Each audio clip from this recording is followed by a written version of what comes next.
কারোর কাছ থেকে পৃথিবীর সবথেকে আনইউজুয়াল প্লেসের লিস্ট চাইলাম, আর আমি বলে দিই লিস্টে এমন জায়গা পাওয়া গেল যেখানে গ্র্যাভিটিই নেই। কি? আর এটা আন্ডার ওয়াটার সিটি। আর এই দেখুন, এটা একটা গাছ যার উপরে ছাগল থাকে। এই প্লেসগুলো আনবিলিভেবল। এখানে হাওয়া এত জোরে বয় যে এই ওয়াটারফলটা উপরের দিকে উঠে আসছে, আর এটা একদম সত্যি। তাহলে এটা ওয়াটারফল নয়, ওয়াটার ফ্লাই হবে।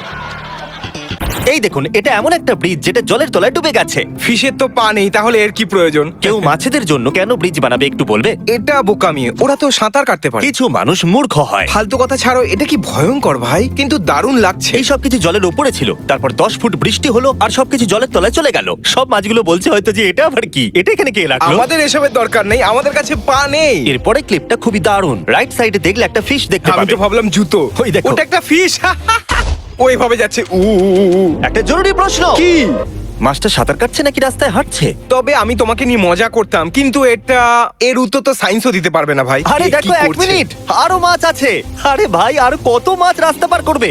ওয়ার্ল্ড ফিশ রোড ক্রস কেন করে? স্যালমন প্রজননের জন্য নদীর ওপরে সাঁতার কাটে। ওর কাছে কল এলো, আমার বাড়িতে কেউ নেই, ও তাড়াতাড়ি চলে গেল। God speed little salmon. Wow, আরে এটা তো অদ্ভুত। তাহলে এখানে হাওয়া গাছগুলোকে তলা থেকে উপরের দিকে ঠেলছে। আমি তো ভাবলাম গাছের নিচে জল আছে, কিন্তু না, যখনই হাওয়া দিচ্ছে তখনই গাছগুলো উঠছে। আমরা কি ওখানে দাঁড়াতে পারবো? হয়তো আমরা নিচে পড়ে যাব, তাই না? তাহলে একটা পাথর মরুভূমির মাঝখান দিয়ে কাটা রয়েছে, মানে এটা দুটো ভাবে হতে পারে। ওকে, হ্যাঁ। হাওয়া বালিকে এত জোরে উড়িয়েছে যে ওটাকে আস্তে আস্তে কেটে দিয়েছে, অথবা মাঝখান দিয়ে রাস্তা তৈরি করেছে, অথবা একটা এলিয়েন ওটাকে একটা বড় বিম দিয়ে কেটে দিয়েছে। আমার মনে হয় আমরা সত্যিটা জানি। আসলে তানজিনো এত ট্রেনিং নিয়েছে যে ওই পাথরটাকে কেটে অ্যানিমে দিয়েছে। যোগ বলে তুমি আমার যোগটাকে খারাপ করলে। অ্যানিমে অ্যামেজিং হয়। কি মনে হচ্ছে, হাওয়া নাকি এলিয়েন? কমেন্টে বলুন। ও, এটা তো বিল্ডিং এর থেকে উঁচু। ওই বিল্ডিং এ থাকা মানুষগুলো কি ভাবছে? ওরা ভাবছে, ও ঠিক আছে, এবার হ্যাঁ, কি কি করা হবে যায়? বলো তো? হার মেনে নেওয়া যাক, বিল্ডিং থেকে যদি ঝাঁপ বিল্ডিং দিয়ে এ দিই। ধাক্কা মারে তাহলে কি হবে? তোমার কোনো আইডিয়া আছে এরকম সিচুয়েশনে কিভাবে সার্ভাইভ করতে হয়? শুধু চোখ বন্ধ করে প্রার্থনা। না, অ্যাকচুয়ালি নিজের হাঁটু গেড়ে এভাবে নিচে বসতে হয়, আর যতবার পারা যায় মাথা উপর নিচে করতে হয়, আর গডের কাছে প্রার্থনা করতে হয়, আর নিজের কর্মের ক্ষমা চাইতে হয়। ভাই, আমার মনে হয়েছিল কোনো ভালো উপদেশ দেবে। আমি পাগল নয়, আমার মাথাটা খারাপ। আমার আশেপাশে দেখো, আমি তো বালি দেখতে পাচ্ছি।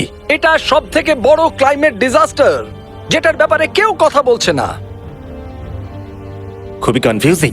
এটা তো সেই জায়গা না যেখানে নিমোর বাবা, আমি সবসময় নাম ভুলে যাই, বাজ অথবা কিছু একটা নাম ছিল। মার্লিন। মার্লিন, ওটাই তো বললাম আমি। আরে ওর জেলিফিশের সাথে ধাক্কা লাগলো। ওয়াও, তাহলে এই লেকটা শুধু ওটা দিয়ে ভর্তি? হয়তো, না হলে আমরা হয়তো এটা দেখতাম না, আর না হলে হয়তো ইন্টারনেট মিথ্যা বলছে। এ তো সিআইডি হয়ে যাচ্ছে। একটু এই গুহাটাকে তো ও, দেখো। আমার এবারে বিশ্বাস হলো। ওয়াও, এটা সত্যিই আছে, এটা কিন্তু সিজিআই নয়, সত্যি এটা পৃথিবীর মধ্যে সবথেকে বড় গুহা।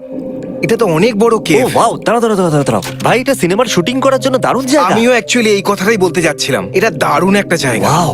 এটাও কি গুহার ভিতরে? ও মাই গড, এটা বেশ দারুণ। আমাদের ওখানে যাওয়া উচিত। হ্যাঁ, একদম। আমি